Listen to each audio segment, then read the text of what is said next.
એક જ દિવસ 3 અલગ ગામ અને 3 વિશાળ અજગર. ભાણવડમાં જીવદયા પ્રેમીઓએ સર્જી રેસ્ક્યુની જોરદાર હેટ્રિક. વરસાદી માહોલ વચ્ચે ભાણવડ પંથકના મેવાસા, વિજયપુર અને સઈ દેવળિયાના વાડી વિસ્તારમાં રહેણાંક નજીક અજગર દેખાતા ગ્રામજનોમાં ચિંતા ફેલાઈ હતી.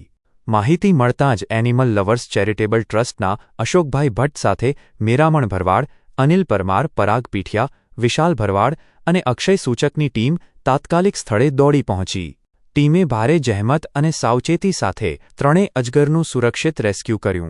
ત્યારબાદ આરએફઓ ભેસાણિયાના માર્ગદર્શન હેઠળ વન્યજીવ સંરક્ષણના નિયમોનું પાલન કરીને અજગરોને બરડાના સુરક્ષિત પ્રાકૃતિક આવાસમાં મુક્ત કરવામાં આવ્યા.